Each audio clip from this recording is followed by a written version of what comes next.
Sí, mis hermanos, entonces decimos que era una ciudad entregada totalmente a la idolatría. Tenían muchos ídolos, dice. Y luego dice que el versículo 13 se refiere dos veces a esa ciudad como el trono de Satanás, dice. Yo sé dónde vive, les dice el Señor. Yo sé dónde vive, vives en el trono de Satanás, dice. Se refiere dos veces a esa ciudad como el lugar, dice, donde Satanás tiene su trono o donde vive Satanás. ¿Sí? Satanás, mis hermanos, ¿quién de ustedes sabe que ahorita Satanás es el gobernador de este sistema de cosas, de este sistema de vida que está actualmente proliferando en el universo? Satanás es el gobernador. Desafortunadamente así es, mis hermanos. Desafortunadamente así es. Como en aquel entonces les ha tocado leer sobre la ciudad de Babilonia. Este era un trono de Satanás también. Era una ciudad pagana, pecadora totalmente. Así era la de Babilonia. Y si lo relacionan con la Babilonia la grande, algo les va a decir a sus corazones. Fuerte está esta enseñanza, mis hermanos. Fuerte está.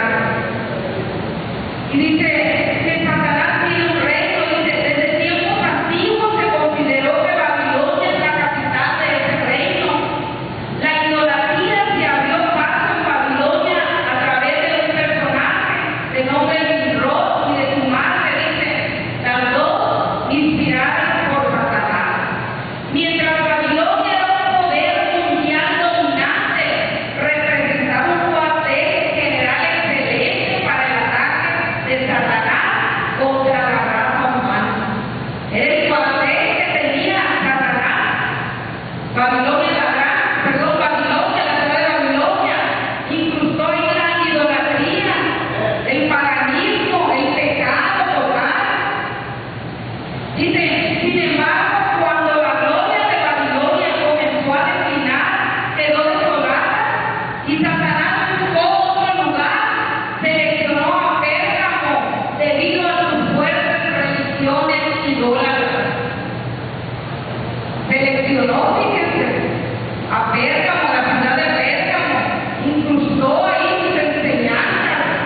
Dice que la historia romana, dice, hay un personaje muy importante en la historia romana.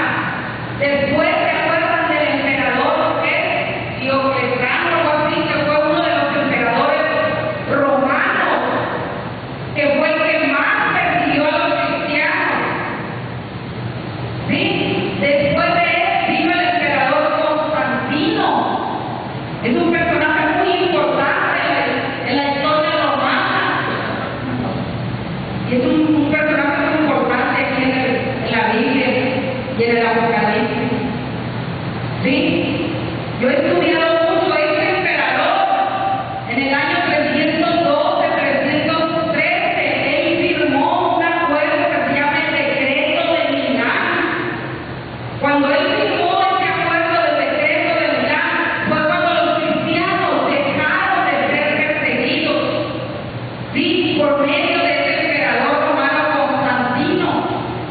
Ese decreto dio pie a que los cristianos ya pudieran leer Biblia, pudieran evangelizar. ¿Sí? De ahí